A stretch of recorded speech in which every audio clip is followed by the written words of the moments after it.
around all the country. Go to Basse, you see this ring road. You go to Sabak Sanjal, as the president mentioned.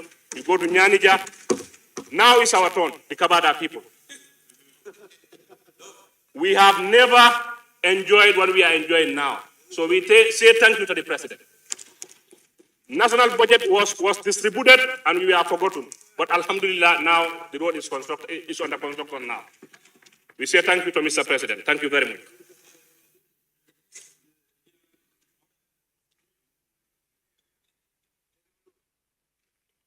Honorable Speaker, to show the seriousness and the concern of this government on water transportation, the President said we are concluding a concession contract with Al-Barak Company Limited, which will further enhance port efficiency. The contract includes development of a new deep sea port in Sani. When we have this, we will have more revenue coming in the country. The issue why we have seen a lot of containers dropping or going to Senegal ports, here we have some people when they said when some vessels come in, they have to wait for some time before the other vessel will discharge. This is making us lose more revenue. So the alternative to have an other deep sea around Sanyang, that's a welcoming idea. Let's support the idea together. In addition, we have partnered with the private sector to upgrade the Banjul shipyard to support the ferries, as well as other craft and industrial fishing vessels. Now, Speaker, still on transport and works, the President said in his statement, page 13, bullet point 7, the transport sector contributes significantly to the economy. The Gambia Port Authority, for instance, recorded revenue collection of $1,563 million, representing a 2% increase over the $1,534 million. This is laudable. So this is showing that this government is serious in whatever it is doing. So we should help as National Assembly members.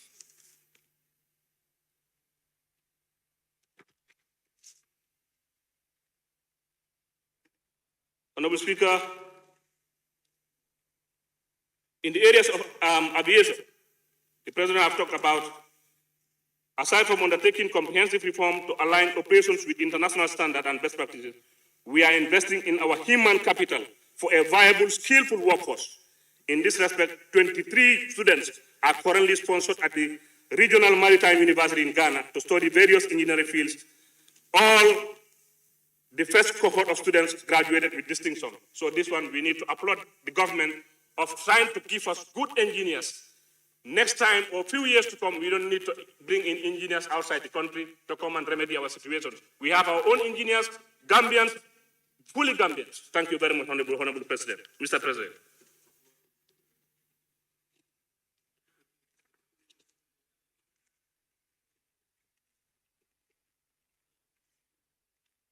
Honorable Speaker, I will move to trade and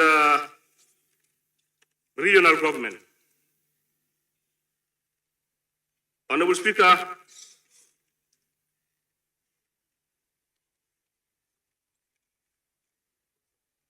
trade, industry, and regional government, I have come to a bullet point where I'm so happy to see this one. I am happy to add that the President said, I'm happy to add that there is a funding from the African Development Bank for a feasibility studies to establish a special economic zone along the Senegambia Bridge.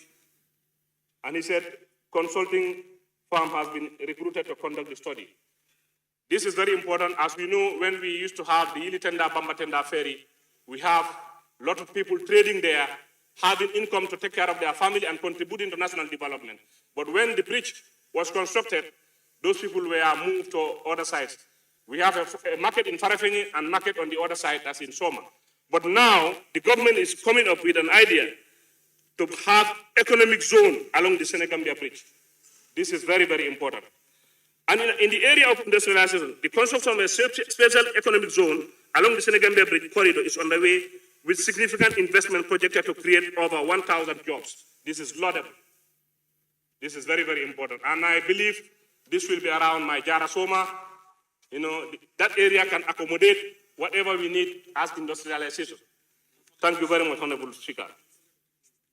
Okay, we are coming there. Petroleum and energy. This presidency, inspired by the government energy roadmap 2021-2024, the National Water and Electricity has earmarked on transforming energy. We are happy.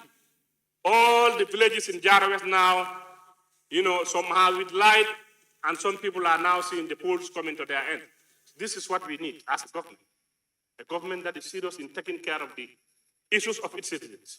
So we are saying, may Allah bless the president. Amen. And the Gambian people.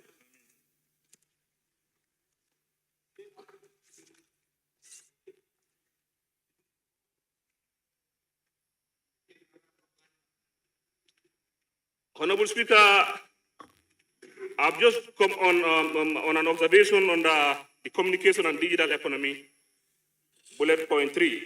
It says, in collaboration with the Public Utility Regulatory Agency and the Gambia Revenue Authority, we have engaged SIPCA, a company in South Africa, to implement a revenue assurance. A revenue assurance is very, very important. This is something that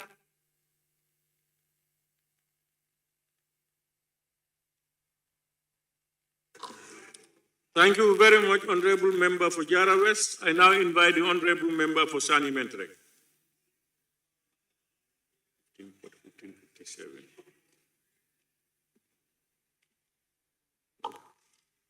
Thank you very much, Honorable Speaker.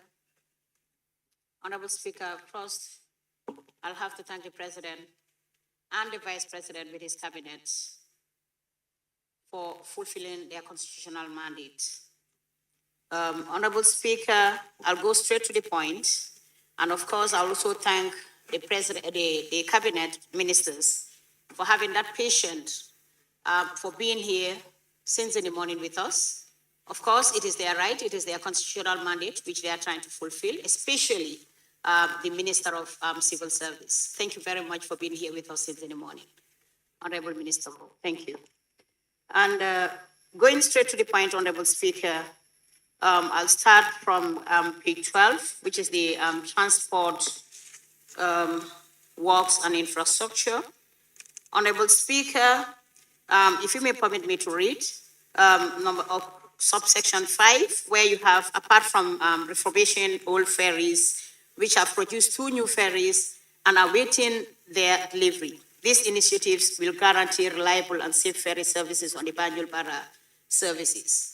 Yes, it is laudable. It is very, very important, Honorable Speaker, but I think it is also very important since people have suffered, especially the people from the North Bank, have also suffered so much with regards to the transportation of the ferries. Honorable Speaker, I will urge the Vice President or the Minister responsible, when responding, at least to tell us exactly the time frame where this will be effective. Honorable Speaker, moving on to the second, still on transport, in accordance with number 2, in accordance with the Recovery Focus National Development Plan, the battle-hardened highway and its feeder routes, for example, are nearing completion. The rural loads program, stretching 365 kilograms and fully funded by the national budget, is advancing smoothly. The word, for example, I have a concern why using, for example, here, Honorable Speaker, if Your Excellency, the Vice President, or the Minister, the Line Minister can also elaborate on this thread. Moving on to the Fisheries Ministry, Honorable Speaker, on page 11. Page 11, where you have subsection 3, where you have consequently the Minister of Fisheries, Water Resources, and National Assembly Matters has initiated the construction of 20 fishing boats and fishing equipment to enhance livelihood of the youth and women, reduce illegal migration. Yes, this is very, very important, but if they can also, the ministry can also, or the minister or the vice president can also elaborate on this, how this is going to be possible, how are they going to get the finance sources, is also very important to elaborate on that as well. And Honorable Speaker, moving on to page 15. Page 15, where you have the tourism and culture on subsection 4 in the cultural sector. Honorable Speaker, the Minister of Tourism established the National Endowment Fund of Arts and Culture. Following cabinet endorsement, the fund will be operational in 2024 to provide a steady source of support for Gambian and cultural program. The source of funding that the ministry will provide, is it directly from a budget, or will it be a grant or a loan? Let the minister also elaborate on that, Honorable Speaker, or the Vice President, Your Excellency. And also, Honorable Speaker, moving on to page 19, where you have the petroleum and energy. Petroleum and energy, Honorable Speaker, notably, NAWEC is implementing a significant electricity access project to connect over 800 communities across the country. We need to know the time frame, Honorable Speaker, Your Excellency, or the line ministry. And also, moving forward, Honorable Speaker, I'll also move on to page 27. 27, Honorable Speaker, where you have the GAMTEL, yes, 27, Honorable Speaker, where you have the GAMTEL, GAMCEL as well. Or generally, Honorable Speaker, the rate on our communication, the rate is very, very high. I would also urge the ministry to also look into this and then see how best we can remedy that situation on a high rate with regards to communication, especially international communication. Honorable Speaker, moving on to page 29 as well. Honorable Speaker, there are 8,427, which is the public service.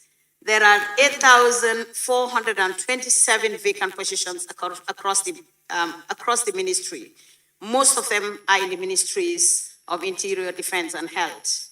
Honorable Speaker, I will urge the line ministry to tell us what stops them from advertising that position. If so, why can't they do it as soon as possible, since there is high rate of unemployment in the country? Honorable Speaker, also, following the question in connection to the SoNA with regards to the transport, how much because earlier, some time ago, I brought it as a question, a parliamentary question, but then since we have the Minister of Finance in-house of this noble house, Honorable Speaker, I would like the Honorable Minister of Finance to tell us how much they are spending with regards to transportation on Banjul ferry services on a monthly basis, considering the amount that we'll be running as a revenue of 24.4 million, as mentioned by the Honorable Minister some time ago. Honorable Speaker, also with the Minister of Gender, Children and Social Welfare. Gender, Children and Social Welfare have also spoken about, in the SoNA, the President has also spoken about the support that we have given to women of the Gambia as Women Enterprise Fund. Women Enterprise Fund, which should be on page 34. Earlier this year, the Women's Enterprise Fund distributed funds to 8,400 women across the West Coast region. I think this is a very, very minimal support. Yes, it's a support, but then imagine, just think of the population within West Coast, 8,400 women across West Coast region. I think this is very, very minimal. I will also urge the ministry to put more effort to make sure that our women in the country, across the country, especially West Coast, which is the biggest region in the Gambia, at least to be supported with regards to the Women Enterprise Fund. It's 8,400 women is absolutely nothing when you think of your population in West Coast region. Honorable Speaker, also on page 42, on page 40, before 42 rather, on page 41, section 6, subsection 6, on youth and sports. The Minister of Youth and Sports is continually initiating skills development and employment opportunities for the youth. The National Youth Service graduate program launched last year to prepare young graduates for the job market. It is clear, is a clear example. Another is the ongoing training in sustainable farming practices provided for the Shanghai Initiative. Honorable Speaker, what is the government putting in place to support these people. What are they putting in place to support these graduates? For example, the people who are training, the youths that they are training in the SoNA, the president has trained in the SoNA, that the government is supporting them at least, or the ministry is supporting them on training on agriculture or any other sector that they might be training. So what are they putting in place to make sure that they maintain the knowledge that they have gained, or the knowledge that they have gained at least to be strong with regards to the particular lessons that they have learned whatsoever. Honorable Speaker, most importantly on health, when you think of the maternal mortality in the Gambia, maternal mortality has been an issue in the Gambia. It is still an issue in the Gambia, and it's a very, very big concern for women in the Gambia, and of course fathers as well. But in this SoNA, there is no way where it is mentioned in this SoNA by the president of the Gambia that at least a decrease of maternal mortality to be mentioned in this SoNA, in this statement. Is it not important? Is it not important? There was a time when your woman, or when a woman or a family member is pregnant, you'll have a sleepless night because the person is pregnant, whether she will die or whether she will deliver in a good manner. But it has never mentioned in this SoNA at least a percentage whether there is a decrease.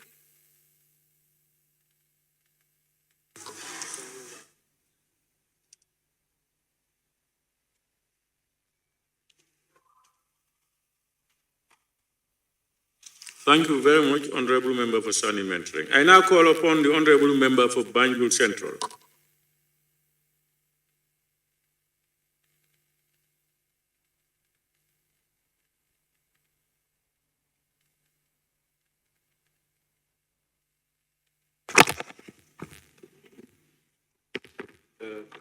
Thank you very much, Honorable Speaker. I will first and foremost like to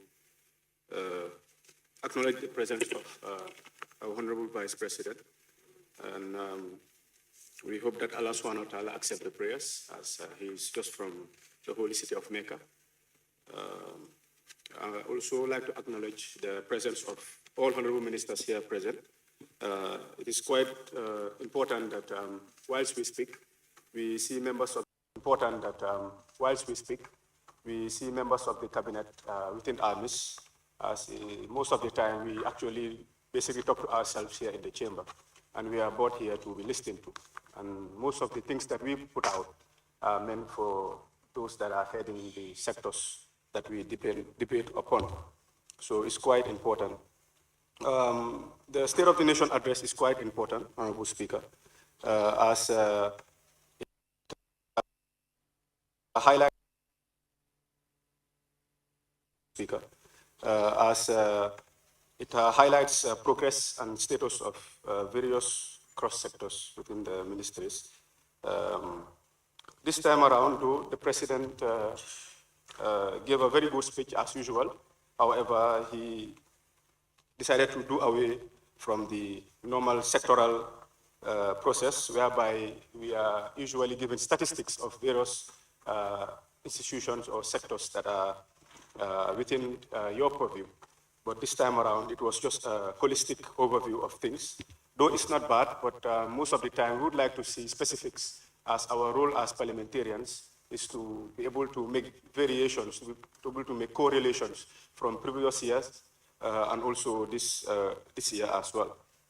I think if you ask me, I would say that what we used to have before is more preferred than this particular mode of communication with regards to the SoNA. Also, part of our responsibilities as National Assembly members is to applaud the work of government when necessary. When they do a good job, we make sure we applaud them and also give advice in areas that need augmentations on most cases, but also constructively criticize on things that are pending and need urgent look into. That is part of our work as parliamentarians, and that's what we do our level best. That's why we do our level best to make sure that these things are put through. Honorable Speaker, if we look at the economy on a holistical perspective, in 2023, the inflation rate, in 2022, from 5% then to 13% in 2023. From 2022, sorry, 13%, and then mid-2023, we saw an inflation rate of 17.4. And then again, I like to always peg things on the medium-term economic fiscal framework, because this is a framework that serves as a guide for government with regards to areas of, it serves as a strategic guide on managing public finances, basically. It helps in controlling inflation, loan management, program-based spending, and other issues. So if you take things midterm 2023, the inflation rate 17.4, and this 2024, we are expecting a debt distress of over $2 billion this current year.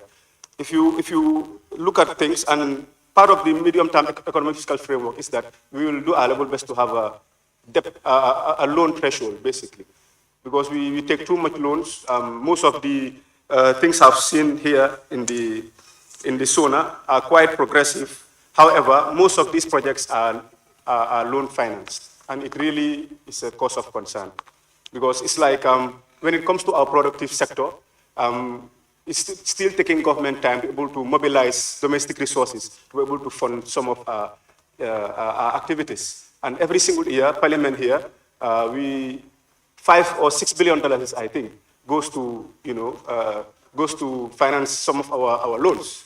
And this is taking a big toll on our economic, holistic economic output. And this, if you pack it with this particular SoNA, I think there's a lot of work to be done with regards to these areas, Honorable Speaker. So I think if you are to align this with the medium-term economic fiscal framework, it's like this framework, when I first heard about it, I was quite, ignited, because at last I was like, we have a clear strategy as to how to manage our country's coffers, our finances. But if you correlate this particular guide and the way government is spending, borrowing, among others, there is an alignment, basically, if you look at how things are going. So I think really government needs to look at its priority areas and also make sure they align it with the medium-term economic fiscal framework, Honorable Speaker. When it comes to healthcare, Honorable Speaker, we've seen certain progresses. Health facilities have been constructed, which we applaud. But in the President's speech, Honorable Speaker, we haven't seen any detailed information with regards to maternal mortality rates, the acute kidney issue that just came about, and it was a cause of concern where multiple babies died, and we were expecting, and this uprooted public concern. So we were expecting the President to be more specific on these areas as well. Honorable Speaker, when it comes to infrastructure, we've seen tangible major achievements, to be honest, and also we applaud the government for taking the pro-based tech rural process with regards to these sectors. We've seen a vast urban development when it comes to road connections. And there's a saying in Chinese that if you want to develop an economy, you make sure you build roads, interconnections, because it helps businesses, it helps, it augments basic transportation routes, but also helps in making sure that commerce and business processes are easier as well. So I applaud that. When it comes to environment, so our role is also to make sure that the previous and current year, some of the promises are aligned with what we are seeing currently. We've seen that in 2023, the SoNA, the President talked of reforestation, waste management, coastal marine resources. We've seen that most of these things are upcoming. For example, we've seen that there's a waste bill that is currently in Parliament to be looked into. So we think that these areas, these are very progressive. When it comes to governance and civic engagement as well, we were promised that a new constitution will be tabled here in the Parliament, but it will go through a referendum. We've seen that the President has ignited that during his speech, that there will be a referendum for a new constitution that we applaud. The anti-corruption bill also, part of myself, part of our campaign promises was that we'll make sure that we ignite our voices in Parliament to make sure we influence the process with regards to the passing of the anti-corruption bill, and that we like to applaud. Honorable Speaker, when it comes to employment, we all know that currently the Gambia is, there's a high rate of underemployment unemployment as well. Even a lot of, the president made mention during the speech that over quite a high number of graduates just recently from the University of the Gambia. But also it's alarming to know that most of these graduates will end up a year, 2 years, 3 years, seeking job opportunities. And it's really daunting, and most of them even up to go to overseas to be able to further their education when possible or find other means. Some are even engaged in business, commerce, and stuff like that with very good papers. But based on the unavailability of job opportunities, it's really hindering their process towards economic development. And the president also said that 150,000 jobs will be created. I did derive from, because we haven't seen any industrial complexes or large corporations whereby it will harness thousands or hundreds of young people. It's non-existent here in the country. But also we heard that from this speech that some will be sent to Saudi Arabia for job opportunities. My only question here is, if we are to send our citizens outside to seek job opportunities, it might be a brain drain for this country. So our question was like, that 150,000 jobs, where exactly in the Gambia, what type of institutionalized setup will be done to be able to harness all these people here in the country, but not to send them outside. My question is also, are they being sent outside to gather skills, or are they being sent outside just to seek job opportunities? That we would like clarity on, and we were hoping to see that in the SoNA. Honorable Speaker, when it comes to Minister of Lands, we've seen that there's a national land policy that is here, and also when it comes to the rent aspect of things, which is also a public right, there's also a rent bill that is coming up. We're just pleading to government to fast track these issues, because these land issues are really a problem for the everyday Gambian.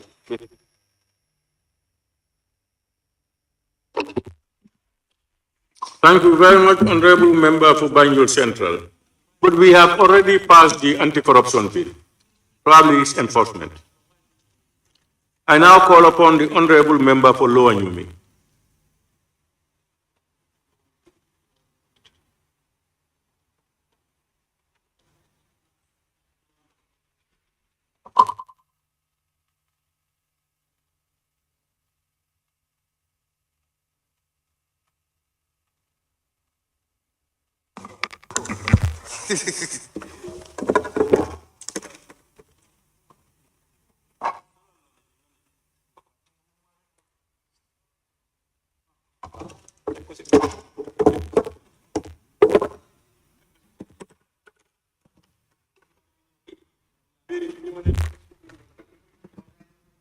Honorable Speaker, Assalamu alaikum wa rahmatullah. I first witnessed the presence of the Vice President and the honorable ministers who were there with us since in the morning. I thank you all. Our debate today is regarding the SoNA. With me, this SoNA is the best speech the President ever made in this year, 2024. I will commend him for that and congratulate him and advise him to move forward. He is in the right direction together with his government. I thank them all. Honorable Speaker, I will just jot down some points out of the SoNA. One of them is infrastructural development, which is roads and budget and bridge.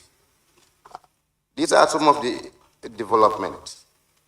As the saying goes, seeing is believing. When you go around the country, you will see a lot of development in terms of roads and bridges. Therefore, with that, I would like my constituency of Lower Nyomi to enjoy feeder roads also.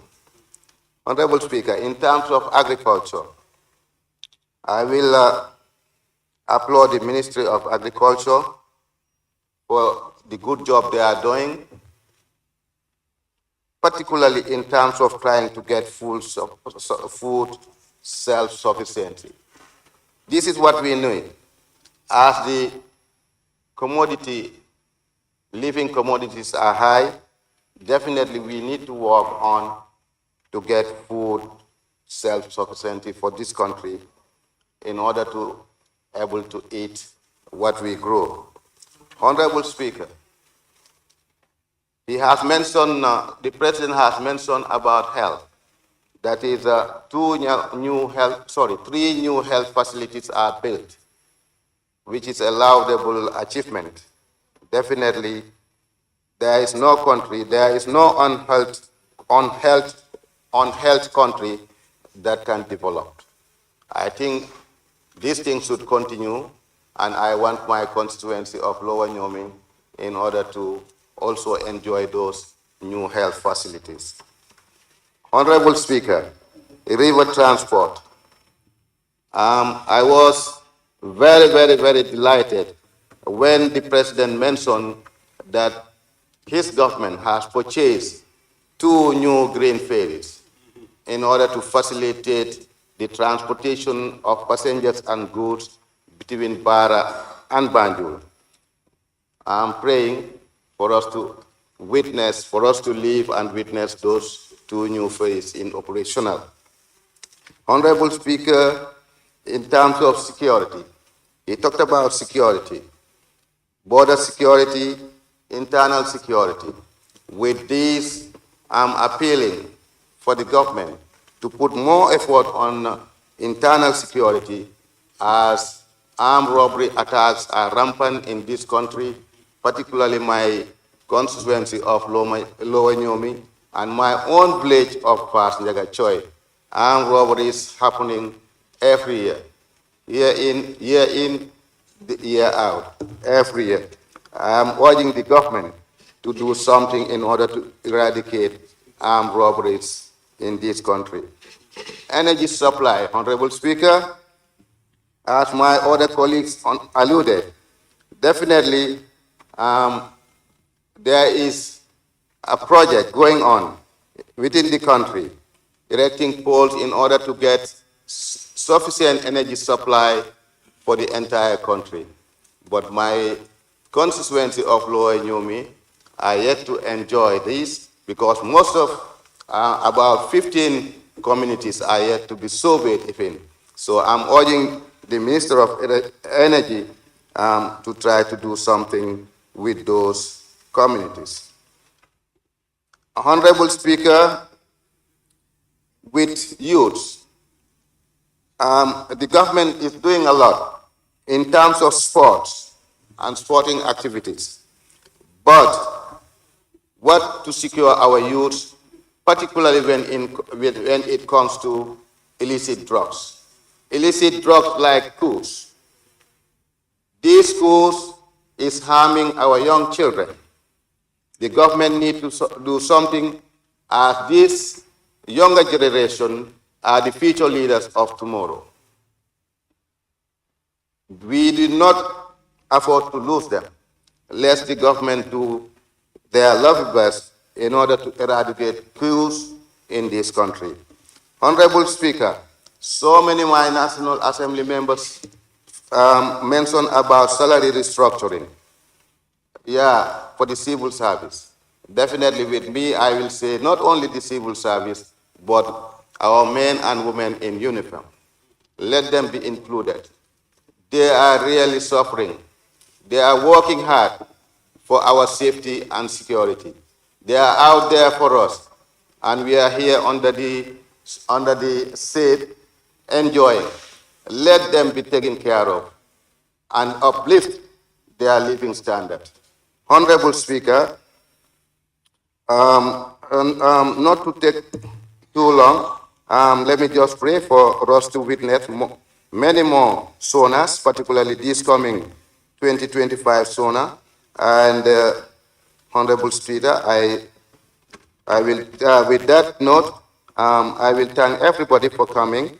I beg to take my seat. Thank you very much.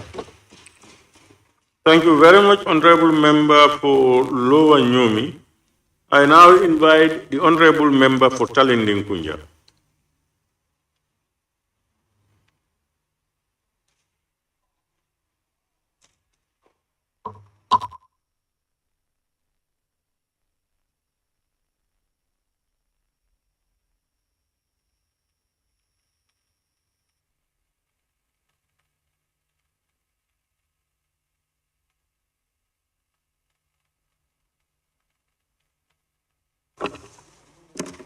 Thank you very much, Honorable Speaker.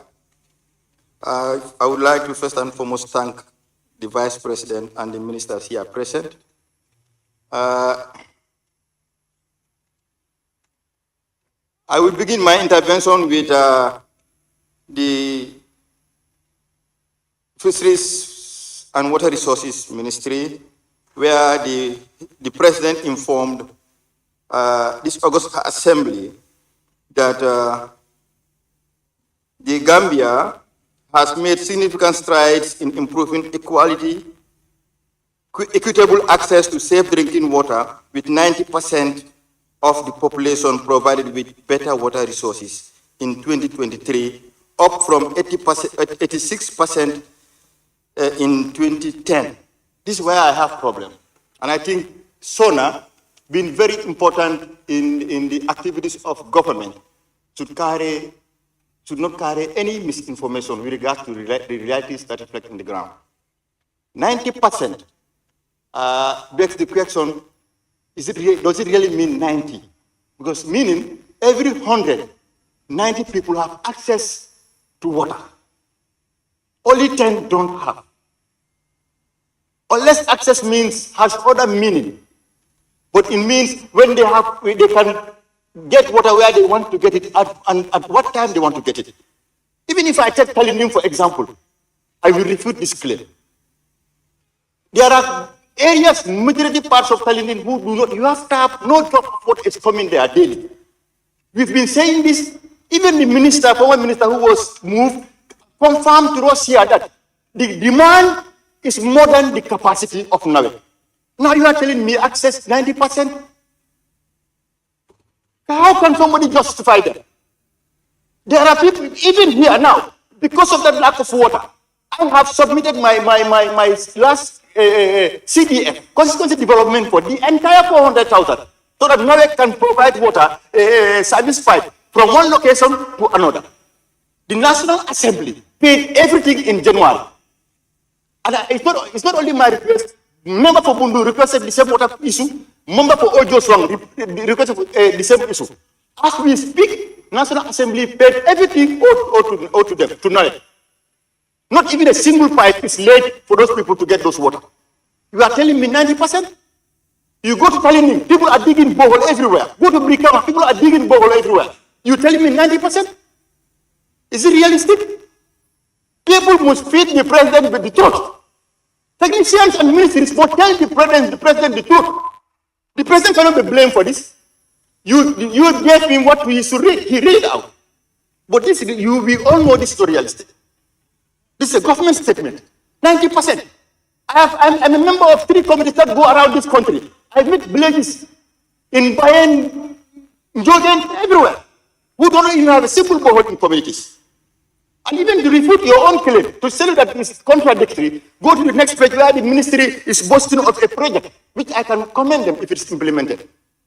And they are targeting 280,000 Gambians to access water.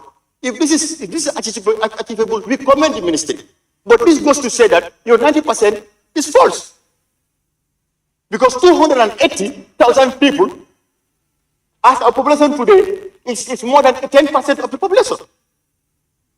And it's covering how many villages? So let's be realistic when we are presenting information to the president to present to the whole nation. And this misinformation goes to even the roads infrastructure, where the president is quoted in saying the OIC projects are conceived and executed timely. Is that realistic?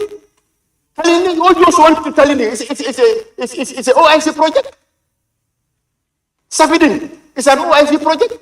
Yeah, there are good ones that have been completed. Just the day before yesterday, I went to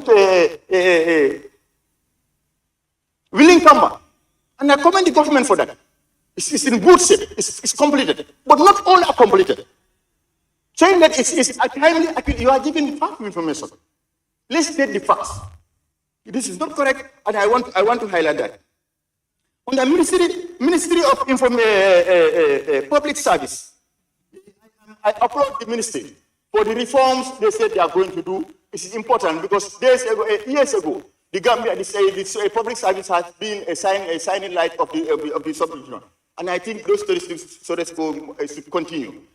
What is alarming is the vacancy that they have highlighted. 80,427 vacancies in the public service. But not only that, the most important thing is in the crucial sectors of the economy, of the country, is the Ministry of Interior, Defense, and Health. And there is no wonder why the president even admitted to the failure of the government in reducing crime. Because you are telling me these vacancies should be filled in the army. These vacancies should be filled in the police. These vacancies should be filled in the health centers. You just both of our created building new hospitals. But then, let me remind you, the national state registered nurses have graduated 2 badges that have not been taken on board. Who are going to fill those hospitals?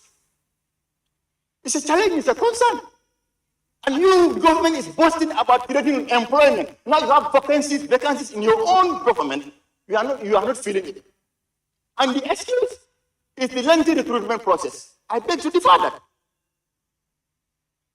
The normal training program for a professional soldier is just more than 4 months.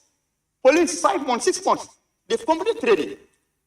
That cannot be the reasonable reason to say that that's why that's justified. If there's no money, yes. If you prioritize other issues more than security, you can say that.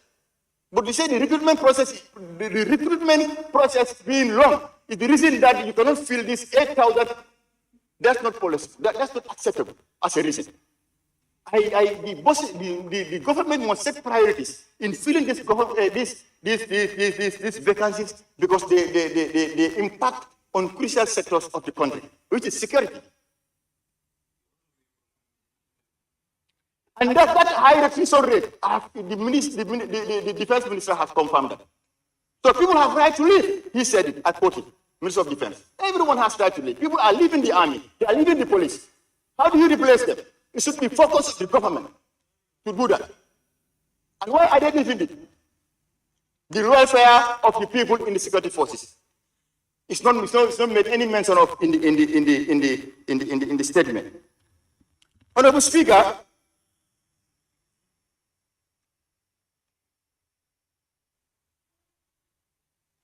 the tourism sector, Ministry of Tourism, on page 15, the President highlighted his government stand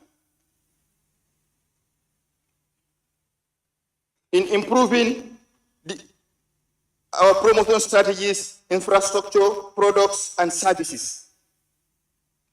Their strategies improvement. I question the policies in enhancing, improving the infrastructure of this country in terms of tourism. Go to tourism infrastructure in this country and look the conditions in which they are. Not only talking about hotels, those are private entities, but look at tourism sites like the parks, the national parks, the African reserves, and all the cultural sites, and you see what improvements have been done there.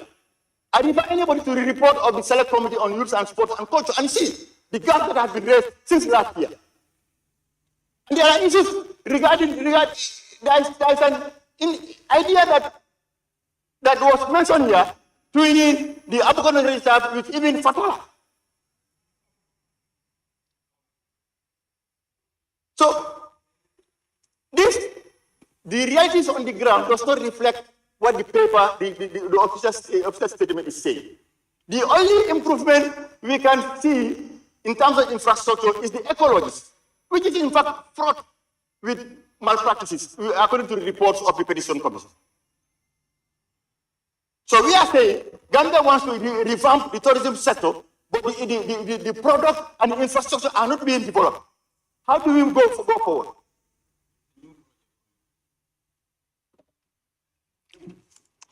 Do unto others as you like you understand others to do unto you. When you speak, I leave you freely to express yourself. In fact, when time did not favor you, I was affected because we are in a very important time. You are the very person who moved 10 minutes here. But that 10 minutes was not sufficient for you. You know, let's stop doing disservice to our people. We are a representative of the people in this parliament.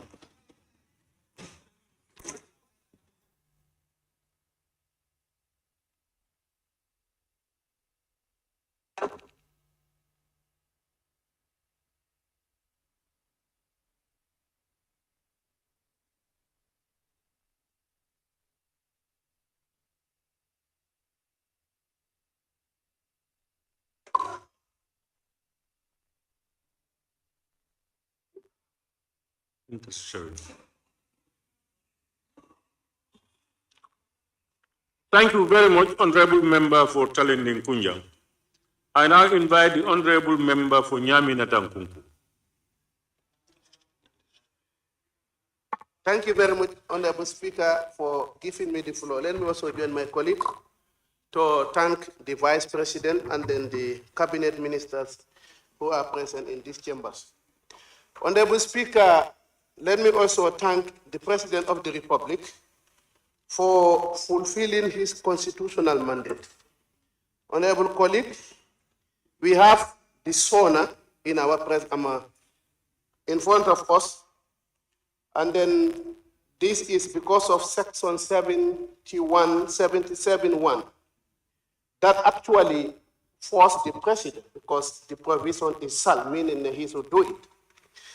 But again, there is a qualifier on this thing. It is telling us, if I may read, Honorable Speaker, the President shall at least one in each year attend a sitting of the National Assembly and address a session on the condition of the country, the policies of government. These two qualifiers are very important, especially when it comes to the policy issue. And then I believe the reason why is because of we are representing the people, and these government policies affect the people that we represent. Then it is important for us to look at the SoNA critically and have time to criticize those policies, because these policies affect the people that actually we represent. So the idea is for us to look at it, criticize it, shape it. Where it is fine, we talk to the government. Where it is not fine, then we criticize it so that the government can improve. On that note, Honorable Speaker, let me, since we are constrained with time, let me just start with the Ministry of Agriculture. Honorable Speaker, the Ministry of Agriculture is very important in our economy because it has the largest employer in all government sectors. But we can see it contributes only 24% of GDP, which I believe government should work on and put a lot of funds in the Ministry of Agriculture so that actually our economy can be a little bit better. But sometimes if you look at the Ministry of Agriculture, you wonder why. The funds, donor fundings that go to the Ministry of Agriculture is too much. This is why sometimes even when we are considering this, we think twice. They have the most landed people in this country. They are in the Ministry of Agriculture. But honestly, result is their problem. And then I think if we want to move this country ahead, we must be focused how the Ministry of Agriculture can perform better. Honorable Speaker, when it comes to works and transport and infrastructure, we are informed in paragraph 7 of the SoNA that the Gambia Port Authority make a revenue collection of 1.5 billion. It's very important. It's a lot of money, but I believe it is underperforming.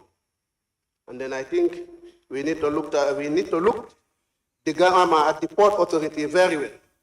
Honorable Speaker, the scanner at the Gambia Port Authority is owned by a Ghanaian. The Gambia Port Authority should have its own scanner. A foreign company installing their scanner at our airport, even in security-wise, is risky. Very risky. So meaning the Port Authority itself, they should have their own scanner. But if you have a foreign company that is running that scanner, seeing what passed through that scanner, then as a country, is definitely risky, and then we need to look at it properly. Then, Honorable Speaker, on trade, and then I think I will not debate that one, but I would actually put a question that I would need a clarification. Many members have talked about it with regard of the $50 million. But you know, we approved this one as a parliament. And then if you look at the preamble of that $50 million, it reads as, whereas the borrower has requested Badia to provide a revolving trade finance facility of an amount not exceeding $50 million US. Herein referred to as the facility, to be exclusively to finance importing of petroleum products, food, and other essential commodities from African and Arab countries. Listening to the person awarded this contract, saying he has a vast land in Sierra cultivating rice.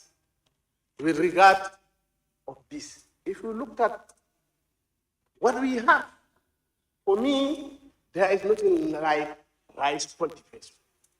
I think you can use the fund to import rice. But to use that fund for rice cultivation is my question. Honorable Vice President, and then the Finance Minister also is here, who is the custodian of this document. It is true that the person awarded this 50 million, is he using some part of that 50 million to cultivate rice? If that is the case, go to Article 10 of the agreement, where it reads default clauses. Event of default. It is an event of default if one of the following occur. The borrower use any part of the proceeds of this facility for a purpose other than the purpose for which the facility has been extended, or other than financing imports and other products. I need an answer to this, because for me, you already put yourself in some legal litigation, because the Gambia government is the borrower of this money, not the person who is awarded the contract. It is very clear in the agreement that it is the Gambia government that borrowed the money because they signed for it. If you look at the back page, named Dr. Sidi Ulta, Director, signed on behalf of Badia and Republic of the Gambia, Mr. Sidi Keita, the Finance Minister. And we must be very careful in the way this thing is implemented. Many members have talked about it. Actually, members of parliament, we are a little bit dissatisfied the way it was implemented, because for me, I believe where you have a $50 million, you could have created millionaires out of this $50 million. because you have took it on behalf of the nation. Use that $50 million to create millionaires. But if you take the $50 million and give it to a millionaire, the purpose is defeated. And actually, for us, we were definitely expecting government institutions to be part of this thing, like the GGC. We see the intervention they did when they imported rice here. The price of rice have to go down. And then the idea of these facilities also is to create competition so that price of rice and other basic commodities can go down. But if you take it and give it to one party, then still now the issue of monopoly will work. Honorable Speaker, on environment, I think the Minister of Environment was around, but he is out. Honorable Speaker, we have a law that bans cutting trees, making charcoals. But you know what is happening in this country now? You see, if you go to the bush and you are taking fire, you can use the dead wood. But cutting the land,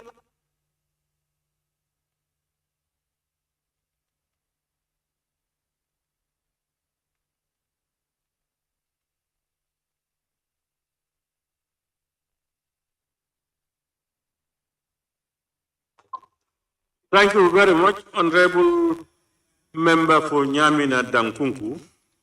I now invite the Honorable Member for Banjul North. Yeah, thank you very much, Honorable Speaker. Honorable Speaker, I will also want to join my fellow honorable colleagues to commend His Excellency, the President of the Republic of the Gambia, for fulfilling his constitutional mandate. That is Section 77(1) of the Constitution. And I will also want to thank His Excellency, the Vice President, and the honorable ministers present here to listen to us on this important session, and also to be ready to answer to all the questions that we are about to ask.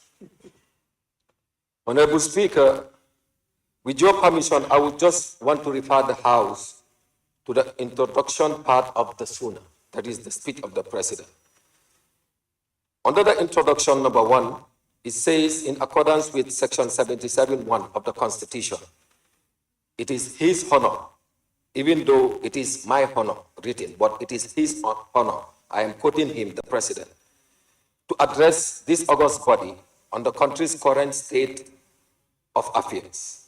And 2 says the address provides an update of his administration performance during the 2023 calendar year, which is indeed very important. Talking about the focus on government policies, programs, legislative frameworks, and others.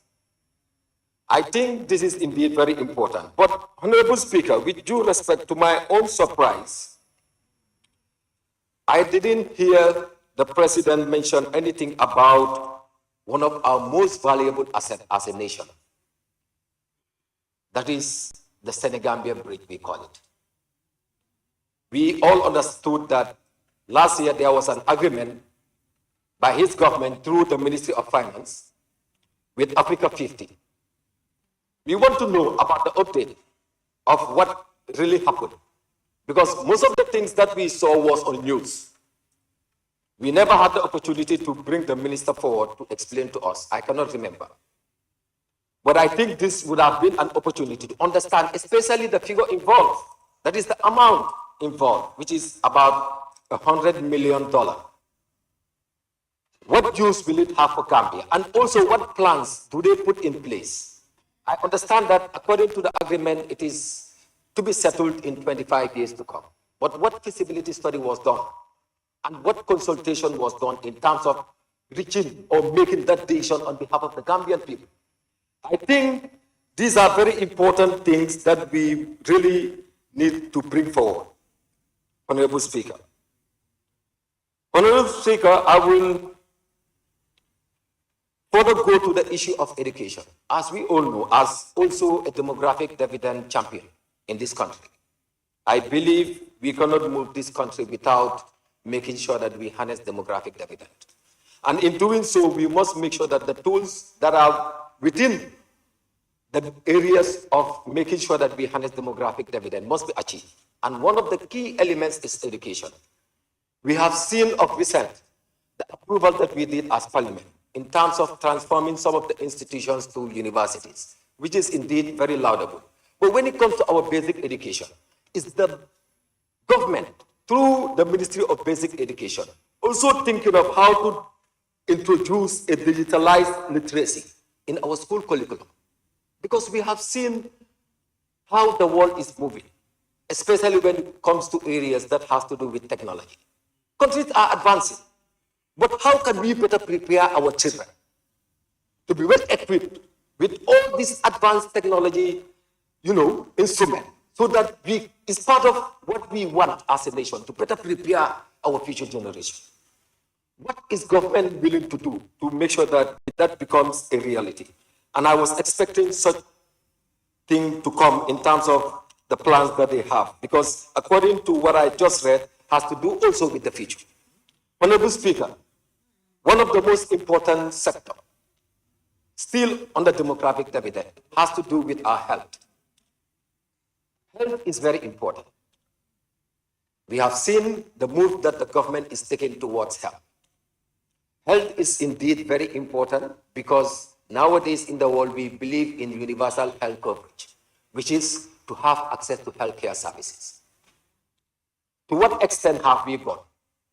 To my surprise, one of the most key areas that we are seeing ourselves as a nation currently is the issue of young people getting mentally ill in this country, which is a concern. But if you go through the speech, there is nothing mentioned on that.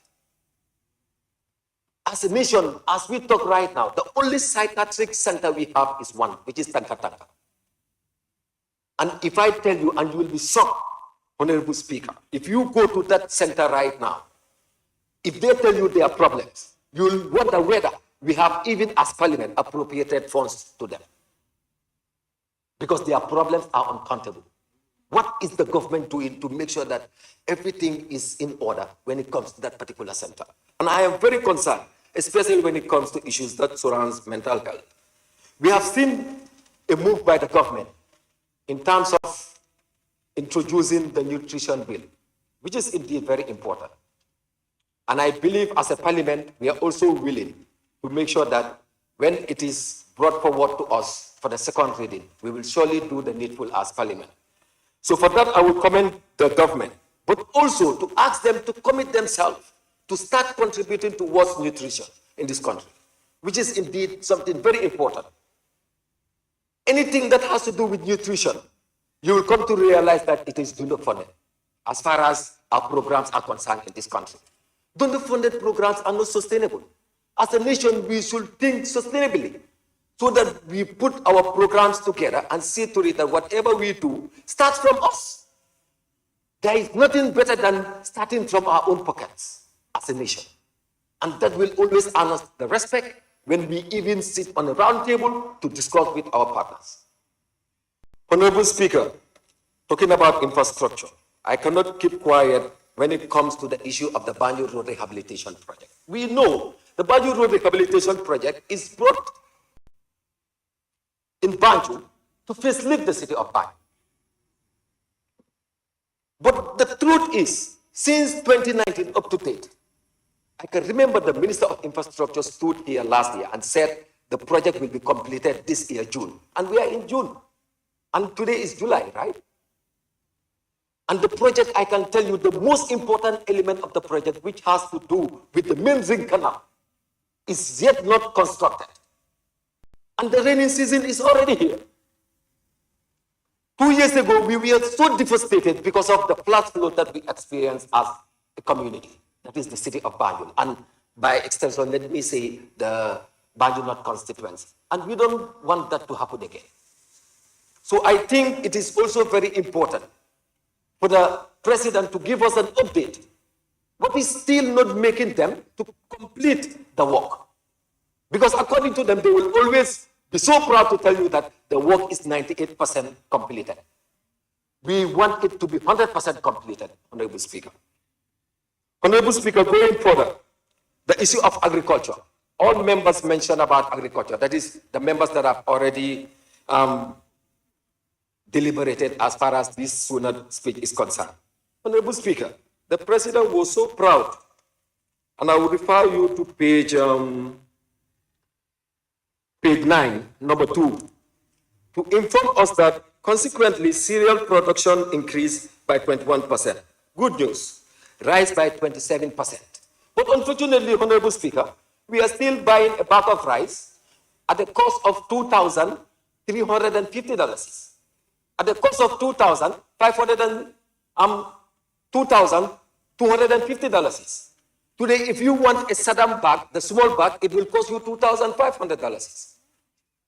So, what is really going on? What impact does it have when all these percentages are increasing? We want to see it impacting our people. If the percentage is increasing, we expect the price to reduce. Understanding that it is one of the main food that we consume as Gambians, including you, Honorable Speaker. When it comes to the issue of the anti-corruption bill. Honorable member, is Honorable Speaker not a Gambian? Of course we are a Gambian. Then why say for all Gambians, including the Honorable Speaker? You are not making me a Gambian then. Honorable Speaker, Pardon? Okay, thank you.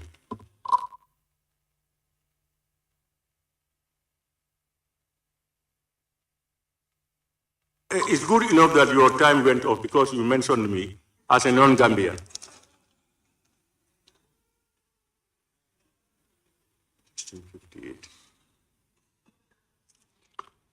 Thank you very much, Honorable Member for Banjul North. I now invite the Honorable Member for Kiang East.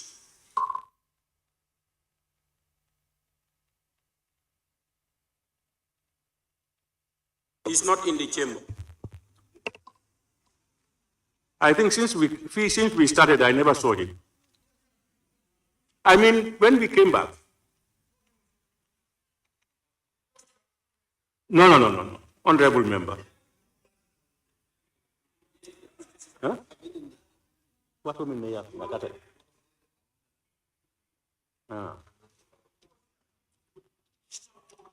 Is he going home or he's... I'm just being informed that he told the desk table office that he will not be coming. He let me strike his name. This is what I'm saying. The table office just told me that the member for Kiang is asked that I scratch his name because he is going. This is the information I'm receiving against what you are saying. Yeah, that's what the information I'm just giving. I now invite the Honorable nominated member, Keba Langfofana.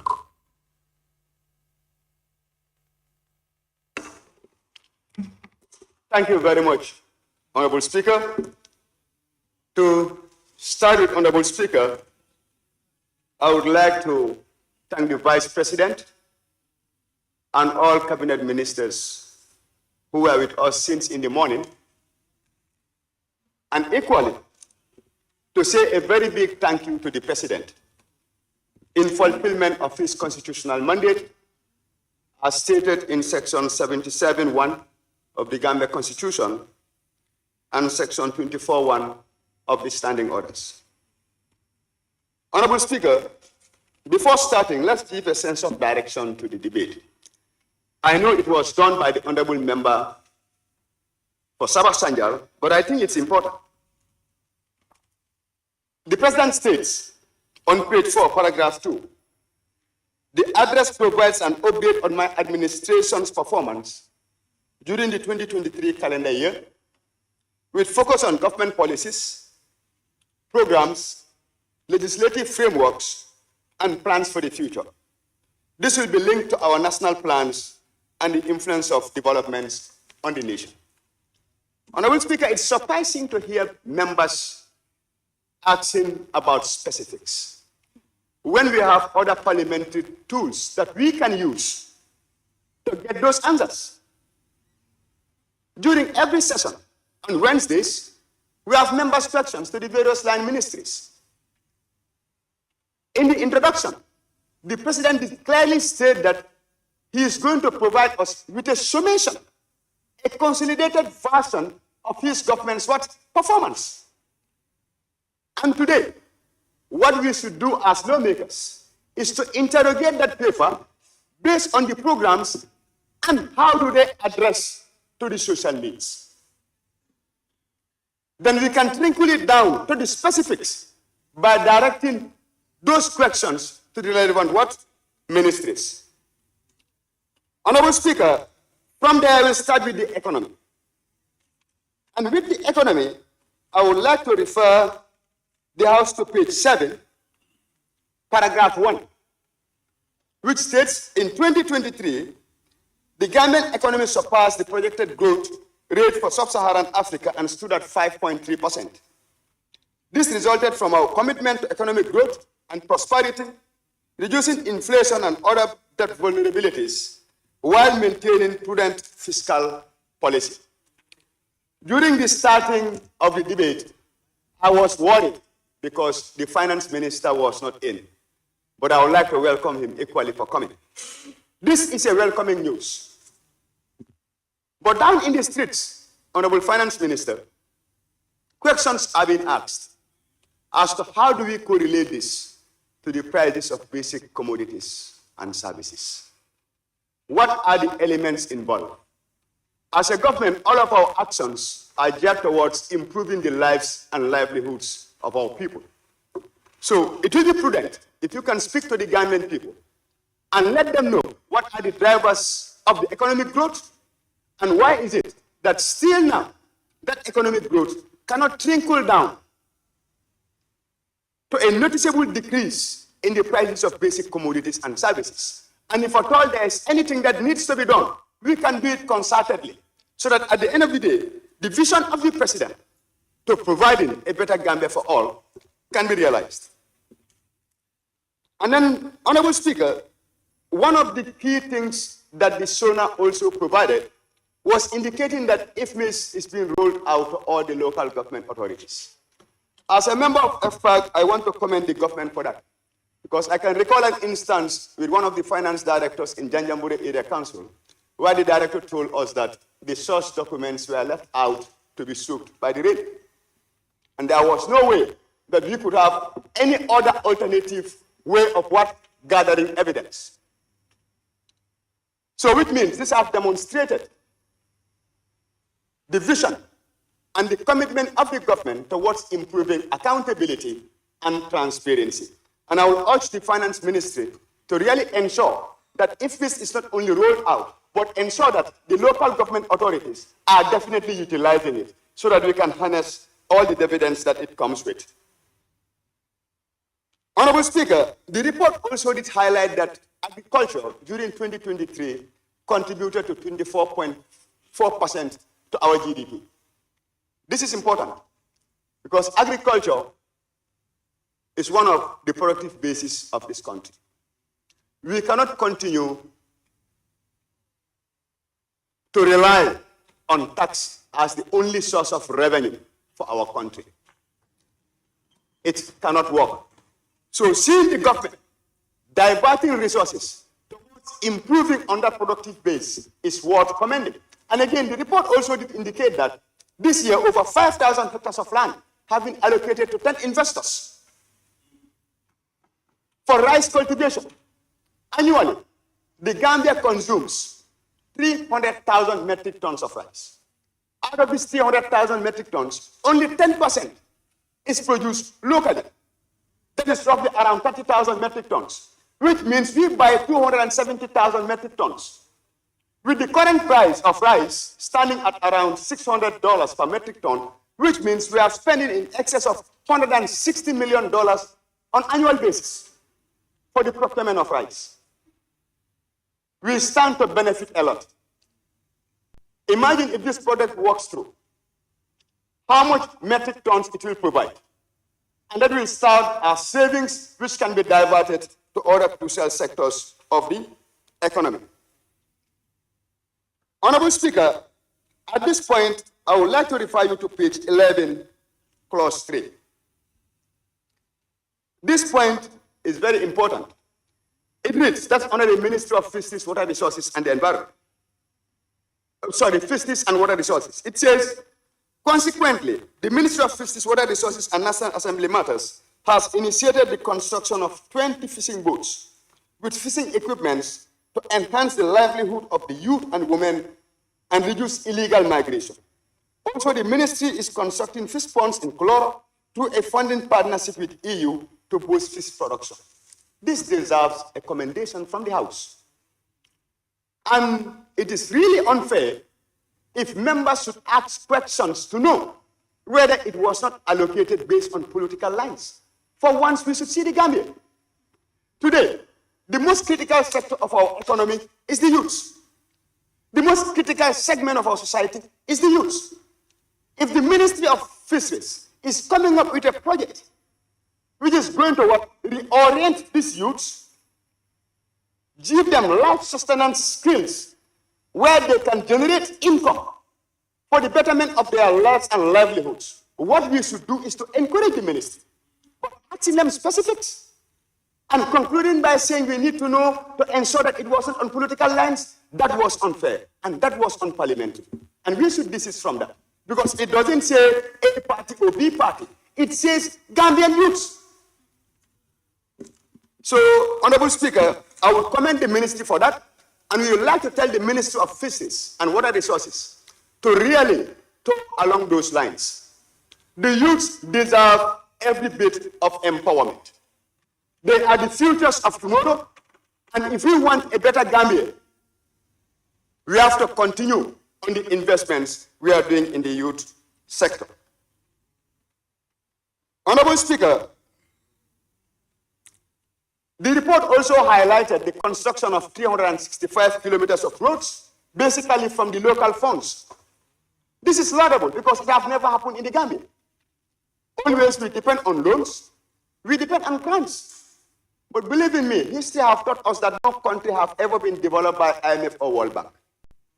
We must start looking inward, we must start generating our own resources, and we must start investing in our own developmental priorities. So we commend the Ministry of Works and Transportation for that, for making sure that we've used the Gambian dollars, we've used Gambia's generated revenue to build 365 kilometers of road, and we are hopeful that this trend will what? Continue.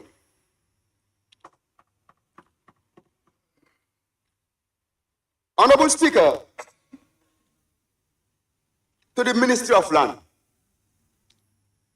we are happy that the Minister is here, and we are saying a tap on the shoulder because we have seen the improvements you've done in the ministry, which is equally being highlighted by the SoNA statement that for the first time, we are formulating a land policy since independence. It is high time we start thinking about land banking.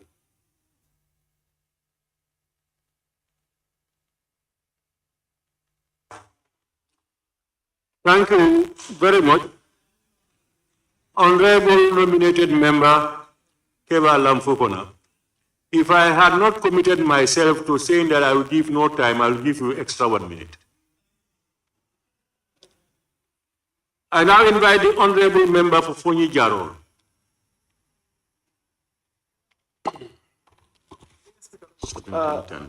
Thank you very much, Honorable Speaker. And then may I also thank the Vice President and then all the honorable ministers that are here with us since in the morning and those coming in the afternoon. Well, I am not those oppositions who don't recognize efforts of government. I even do say I am an administrator. I am not a politician.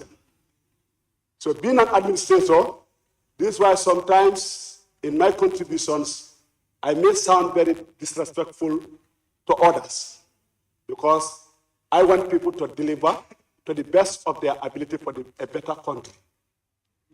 And then, I know this is our country, and then this is the opportunity that we have. I know some will start saying that maybe now he's going to borrow. This is Gambia politics now.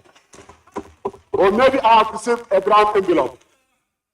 The reason why I'm saying this, the opportunity that we have, that we turn it as a strength, that we victimizing the president. We have a president who is open, who you can speak to him at any time you want, without any fear or favor. This is a president, how well he listens, I don't know. You have to continue clapping. How well he listens, I don't know. But I'm confident he is even ready to speak to the poor man out there in the street without any fear. But for us now, the president has that trust on us, appointed us into offices. We turn it as a strength to be turning everything into corruption. Just breaking all institutions. Let me just look at this statement that the president made. Our survival and progress depends on security and peace. How can we achieve this? When our people out there, my people in Fonyi Jarrell, there are crying.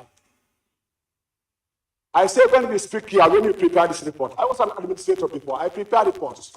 Most when people prepare reports, they don't put the challenges there. They don't put their constraints. They don't put their corruption in the report. They don't put there. All what they will do is to put the good side. What I found most of it to be contradicting here, Honorable Fopana has, the nominated member has said it. Honorable Talim Kunja has said it. Because we look at the economy. When you tell me that the economy is growing at 5.3%, I have to look at the impact of that growth within the communities. Are they feeling that growth? Again, I have to look at within the institutions. We want to talk here of increasing rent allowance and transport allowance. So with a growing economy, let's stop that. Can you now tell me the answer? Let's stop that increment of that house rent allowance and then transport allowance. And then the economy is growing. And then I look at the game like the executive will do the planning. The National Assembly does the approval. Then again, the executive through their ministries will do the implementation of what they have planned. We, the National Assembly, will do our oversight functions to go and scrutinize and then inform the public what is going on. So are we enemies? We are not an opposition. I'm not here to show myself or I want people to recognize me. Since last week, there is a charitable organization in this country that I am linked to, that I don't direct them where they go. I have given them my vehicle. Since last week, I'm looking for a lift to come to work, and I'm never late. Even Gimara, where the president is from, they are giving him a borehole. They are everywhere. Today, as I speak to you, they are in Kian. So are you telling me that I'm an opposition? Am I not contributing to a government's effort? Anytime I talk, I will talk on the security. And then, Honorable Vice President, I want those OIC vehicles all to be sold or converted into pickups and then given to police stations everywhere, given to the security. This is what I will inform you. All those OIC vehicles, because we are told that you kept them from where else to make a decision. If you have not made that decision or you are not yet to arrive at a decision, I want all those people sold or converted into pickups and then given to police stations or turned into ambulances to hospitals and then given to hospitals. If not, next session, what I'm going to say here, if you clap for me today, the next time you're not going to clap for me. I'm going to comment. All of us are here. We are not enemies to these ministers. The Minister for Higher Education, how many times did he table a bill here? Somebody goes against it. The Minister of Finance and Economic Affairs, anytime we are out, especially Gambians, we are out on international engagement. Anytime we present our work policies, countries admire us. They want to learn from us. But come to our own country, to implement is like day and night. While our people are suffering there, you want us to come here every time we are looking at the table. In fact, we need to do something to the security. It's not safe. If you go by the word of this president, our survival and progress. Our survival and progress depends on security. And because my own village, my own constituency, Wellingara, and the land where I come from, the number of security personnel that are living security is a threat to this nation. And the some are living not because of poor allowances and salaries, because of the suppression they receive at their workplaces. Because we put the wrong people into leadership positions or to lead those people, whereby they suppress them, they don't know even their role as leaders, and they force those people to resign from the military, just being out there. And we think that is peace for us. We are talking about sustaining peace. And then even the example is demonstrated during long time. The securities came last. We have to go and have the food. Before they came, the food is finished. These are the people to protect us. Now they have to drink water to protect us. Even if I hit one, he's going to collapse because he's already hungry. We are not looking after them. We should care them. We're not having emphasizing, but people think that I want to be a friend to the police. It used to be the ugly of the security minister. They used to travel with them. Why did you stop it? Why did you stop it? You know, I'm not that opposition who yesterday, even when this building was being constructed, they said it's waste of resources. Today you are sitting here and clapping. You don't even want to portray that picture here. That's discouraging. This report here, I wish I'm giving 1 hour to speak. I'll analyze from economy, the growth of the economy, come to agriculture. This one has already said. We said about 27% growth in rice production, cereal, and this and this. Still now, a bag of rice is going up, importation is going up. Where's the positive impact? Where's the impact? What kind of report did we present here? And then before my time is finished, let me say this important thing here, because I know some people are eager for my time to finish. This in the Constitution, that is, the SoNA, let me quote the president, that's under legal. He said the former president act, she enacted, acknowledged the services of the nation's former leaders. That is the president's, how do you call it? This page 30. 39, page 39. Don't confuse me by asking for number. And then it provides their dignified post-presidential life. Very important word. I can't speak English, but I don't know what this word means. Like how you express the OIC said most successful. Can you remove the word? Honorable, page 39, which number, which paragraph? 4. 4, page 39, 4. It provides for their dignified post-presidential life. Only that life. I don't know that bill we president now, because we don't even have ex-president that we are protected. When the home of the ex-president is turned into a military barrack. What does this mean? We are preparing it for somebody. This is why Africa laws keep on changing. If today I become a leader, this constitution will be thrown out. I prepare my own constitution. Because you prepare constitution to suit for your own self, not for to suit the country. This is what we do. Are we giving any protection to the president? Where we turn his family compound into a military barracks? And then now the bill is here. That is, we are saying that we are happy to pronounce.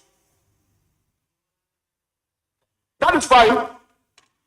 So what I want to say here, this report here, I have a lot of objections to this. And then definitely, if we are talking about sustainable peace, we have to look at the welfare of the security.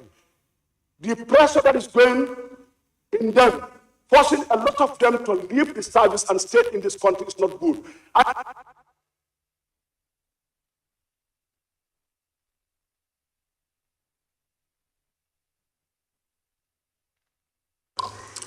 Thank you very much, Honorable Member for Fonyi Jarol. I now invite the Honorable Member for Serekunda.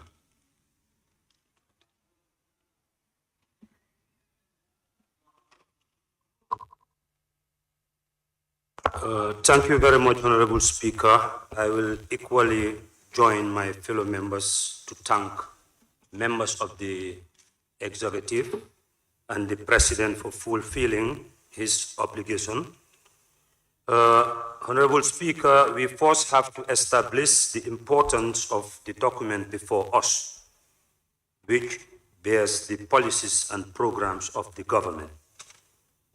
And what are policies? Policies are roadmap as to how government should operate in order to achieve the desired aims and objectives of the citizens. Honorable Speaker, in the SoNA speech, I've gone through it, and it really falls short to come with policies that really affects the Gambian people. Honorable Speaker, there is a mismatch between the policies and the programs. What are policies? For example, in the area of education, we were expecting policies that will inform us as to how we want our educational institutions to be. For example, most of the schools in the Greater Banjul area today have no security. They are occupied by juvenile delinquents selling drugs, playing in those school grounds during school hours, disturbing teachers, and teachers cannot even control them. So what are the policies of the security policies of those schools? Honorable Speaker, crime and juvenile delinquency is really a concern, and there is a public outcry.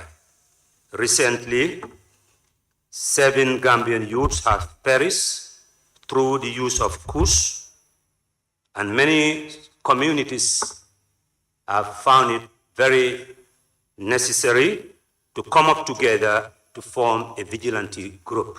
So on that note, I would thank the youth of Serekunda Community Police, the youth of Talinding and Sukuta as well, have definitely come up with tremendous efforts to help the police to curb this menace amongst our youths. Honorable Speaker, we should also try to understand what is the cause of these social vices in our communities. This is as a result of disorganized societies, unregulated institutions. For example, every corner in the community where I come from, Serekunda, there is an unregulated garage, which is a bridge to social vices, where normally these criminals will hide and do their operations, selling drugs, selling drugs and doing other criminal activities. Honorable Speaker, there is also another area that needs to be regulated. That would be what are the regulations or policies to guide the operations of bars, nightclubs, casinos, and supermarkets. Honorable Speaker, in every supermarket nowadays, they are selling alcohol, and there is no age limit.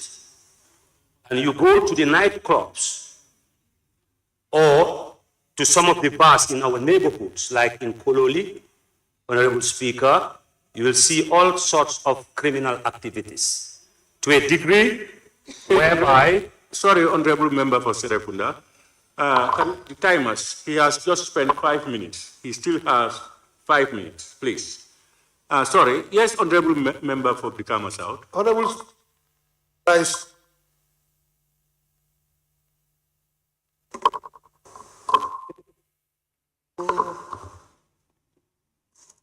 Honorable Speaker, I rise to move a motion for us to sit beyond 6 o'clock to complete the business. Okay, honorable members, I have a few left, so I think by then we will be able to finish. Okay, any seconder? All Yundum, honorable member for All Yundum. Yes, I second the motion, Honorable Speaker. Honorable members, it has been moved and seconded that we continue beyond 6 o'clock to complete the order paper today. Those in favor, please say aye. Not in favor, please say no. The ayes have it. Honorable Member for Serekunda, you can continue. Thank you very much, Honorable Speaker.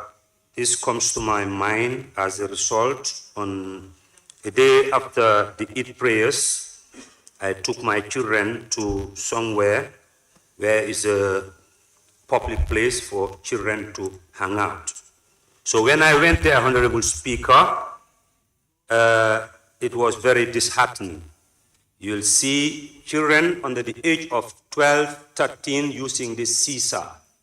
And in a developed country, there is the age limit. Where are those policies?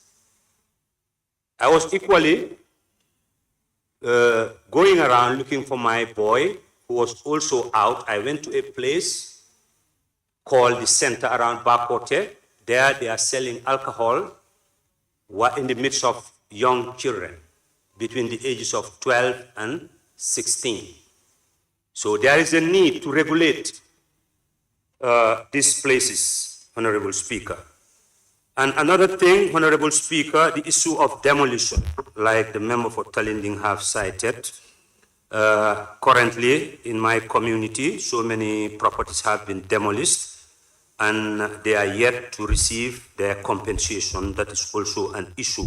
So to avoid such in the future, there is a need to have policies that will govern and regulate these demolition exercises. Another thing that would be national disaster, NDMA. I believe that the NDMA approach is outdated. They need to come with new policies and strategies to mitigate disaster by including the local residents and the local structures, the available local structures. In reality, that's how policies should be crafted. It should be bottom-top approach. In the area of agriculture, I won't talk much. Since we accepted groundnut to be a cash crop, that limited us to the level we are still at in agriculture. But there are other areas that if we harness those areas, we can realize a lot in agriculture. Honorable Speaker, I will end my contribution with that would be page 45, 9. Our experience over the years provides an example of how an under-resourced small state. Thank you very much, Your Excellency, Mr. President, and the executive, by admitting that we are under-resourced, but we accept to be under-resourced. There are other areas. For example, where are the garages? Where are the malls? These are potential areas that if the government invests on them, it will make them generate more revenues and provide more services to the people. On that note, Honorable Speaker, I thank you very much.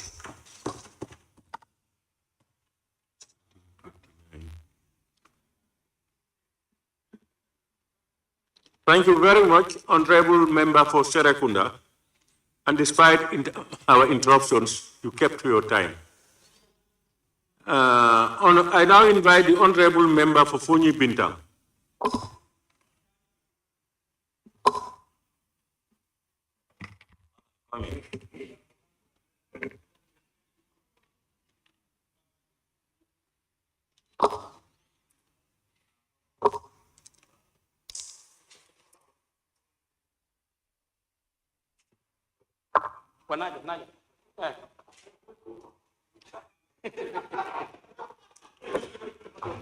Thank you, Honorable Speaker. Without any distraction from Member Olyunu, please. Okay. In my mind, I have the conviction and the belief that we should be addressing the President, and the President should be here to answer to our questions.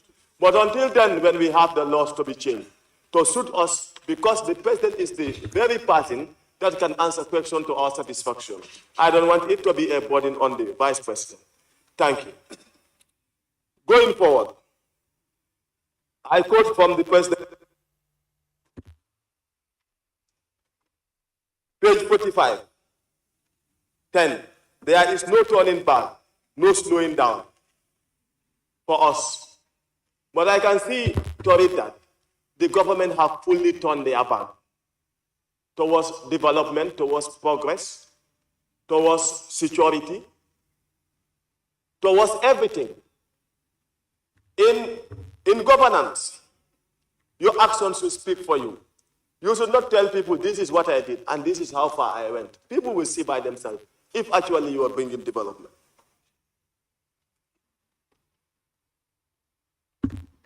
I was expecting the president to come and tell us how prepared are they to fulfill the promise that they made to the general civil servants. That is the issue of transport allowance and house rent. That was promised to the entire civil servants.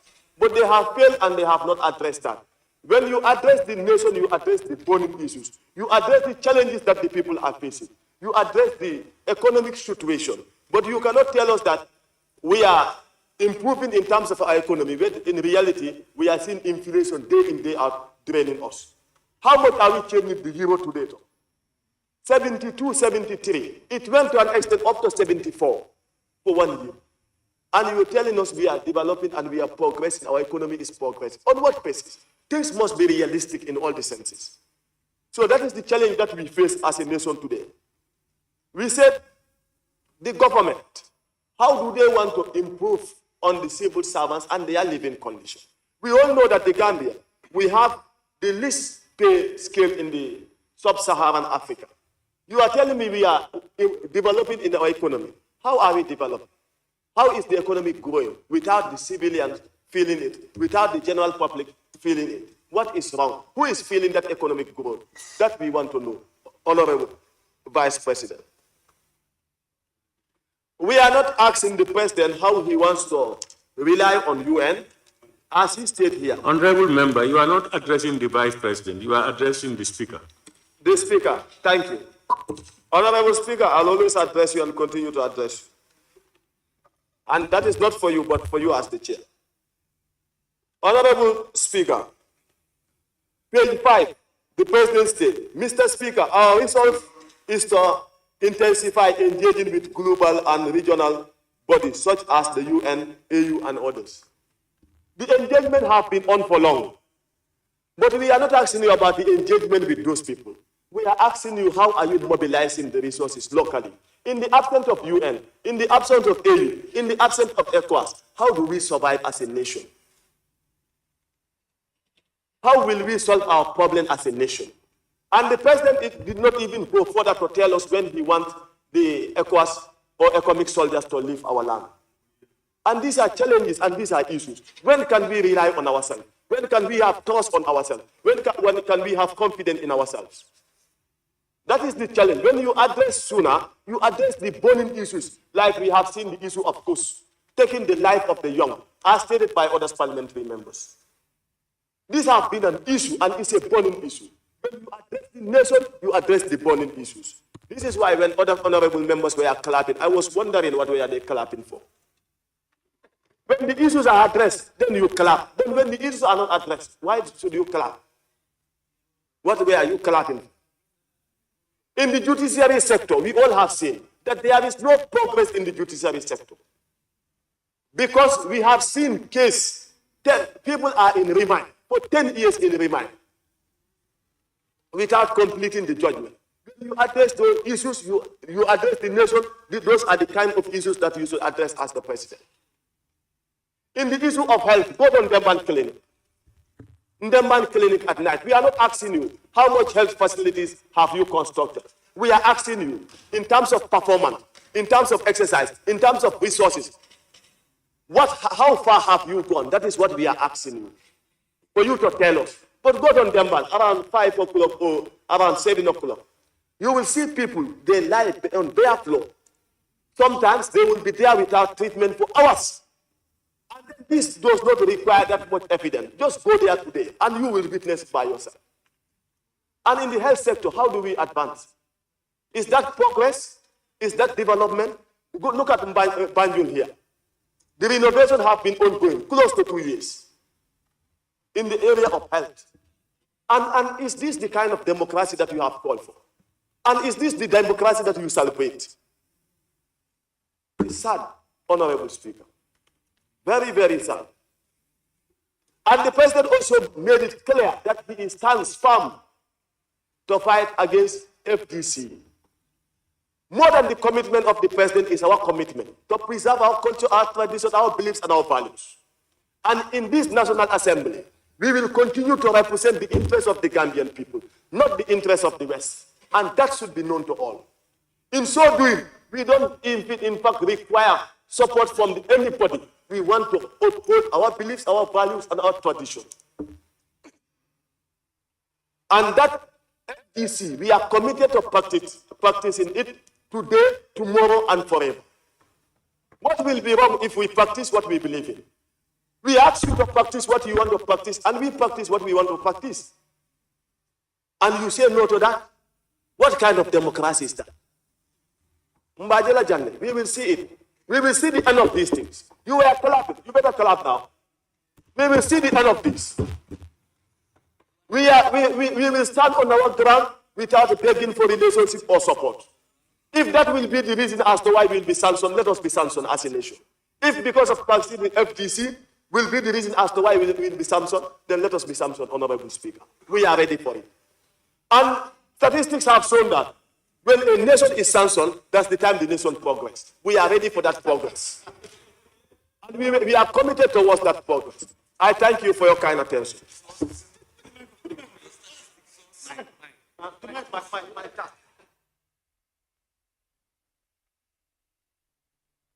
Thank you very much, Honorable Member for Fonyi Bintang. I now invite Honorable Nominated Member Fatou K. Jawara. 1738.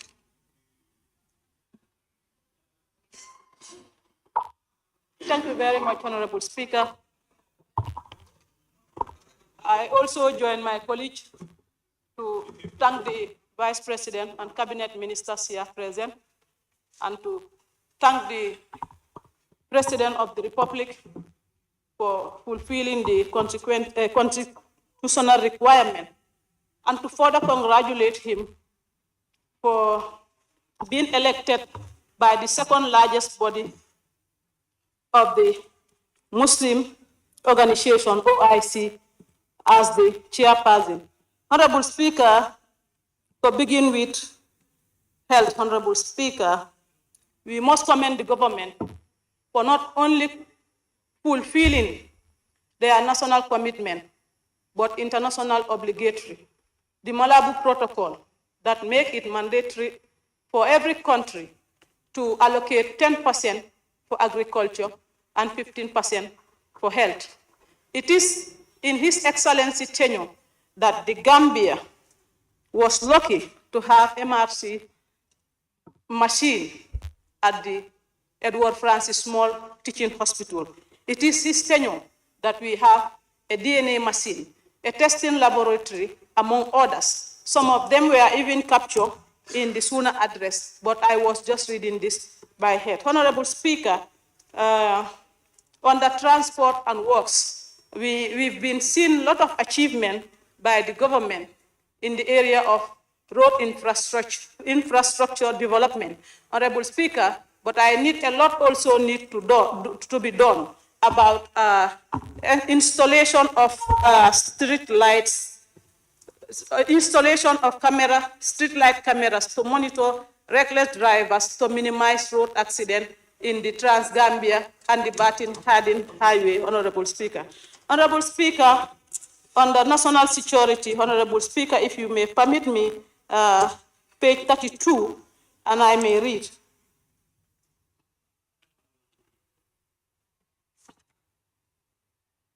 Page 32, where the SoNA address highlight the Police Act of the 1949. The 1949 Police Act has been updated and new strategies framework formulated, such as the National Security Policy, National Security Council Bill, National Security Strategy, Security Sector Reform Strategy, and National Defense Policy.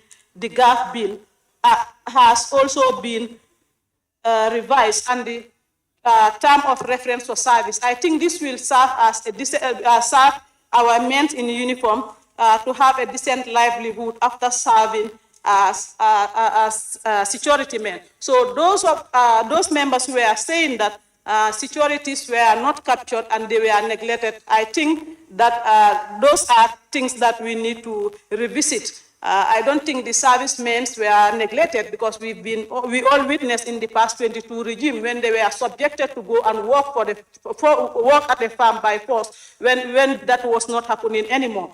Honorable Speaker, still on national security, I'm calling on the Interior Minister to thoroughly investigate this issue of coups.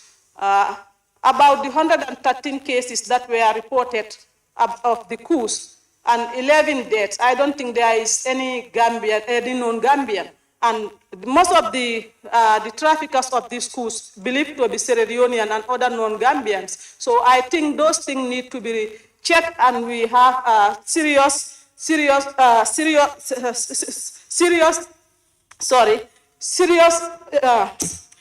situation to deal so that they can bring these perpetrators on board rather than having our youths dying like that. Honorable Speaker, on the land and the regional government, we had the head of state address issue of land dispute and others. But what I didn't have him address is about the council, the annual report that the council statement, the annual report by the auditors that council statements are not credible and sometimes payments are done outside the system. Some of those things I think also need to be checked properly so that taxpayers can be benefit from their money rather than seeing council using taxpayers' money to enrich themselves. Honorable Speaker.